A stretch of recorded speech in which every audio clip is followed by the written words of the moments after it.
Now, we're obviously not able to see your grip from front No. on, okay, but just to give you the notes there from the lesson, okay, you want your right thumb to be a bit more on top of your left thumb, okay, so if you said your palm, when it hangs down by your side, it kind of faces into your leg there, so that's how your palm wants to be on the golf club there. The bottom part of this thumb needs to be sort of sitting completely on top of your left thumb, okay. If it turns to the side and goes palm facing up, you'll roll the hand over and then you hit the ball way left, okay. In terms of the setup, we said just bring that left foot back a little bit, as you can see, and just open him out just to help that left hip out of the way, and you come through. The swing issue we're talking about, the swing change, okay, previously when your club went back, okay, we can see the club face now pointing down to the ground, partly because of the grip, and the club now at this position very much outside over there in a very sort of steep position. So when you go into the golf ball here now, that club is going vertically straight up, and you're going to start digging and chopping into the ground there, okay? Also, with the club being aiming to the left there, that's going to encourage that shot to go way left. There's a couple of your first few shots did, okay? Yeah.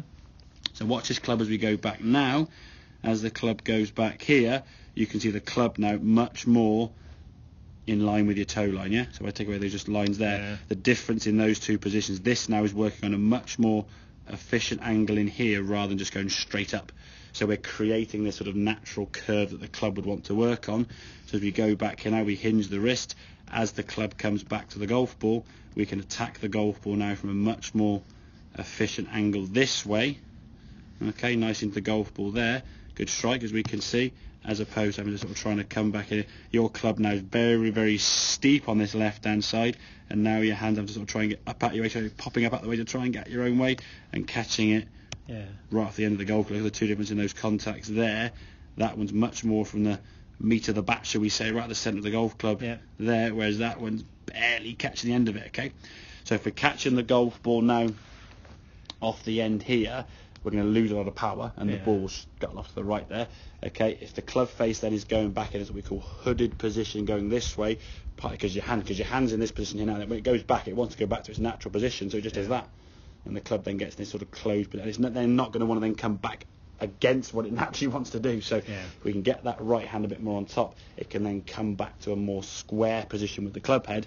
It gives you a chance to send the ball, as you saw, down the range there. I think one thing I would say, don't be trying to do too much body in the swing, okay? If the body starts having to jump and lunge away a little bit too much in an attempt to try and get power, okay, we will lose the speed in which the club's going to get. What we're trying to do is almost get a whip crack here with the hands and the arms, rather than trying to lunge the body.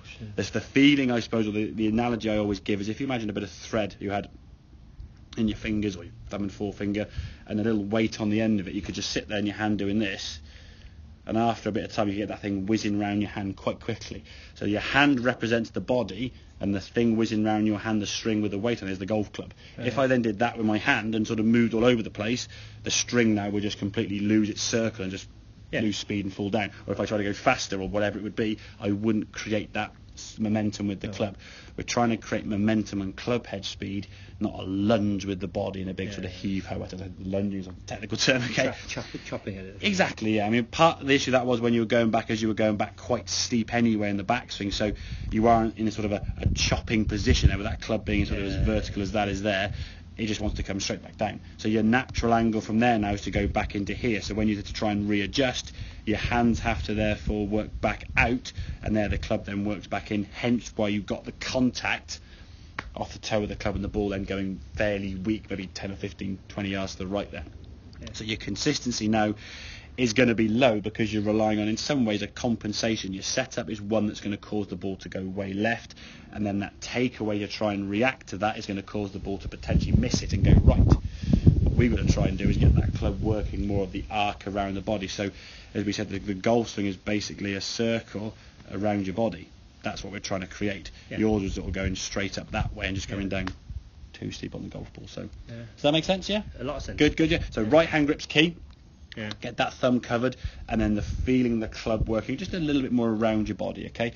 The softer your arms can feel and the more efficient you can swing that club in terms of direction, the more power you can put to the back of the golf ball without feeling the need to try and whack it or lunge it and so on to get them power. So, okay, right, have a couple more then, and we'll have a see how they go from there, okay?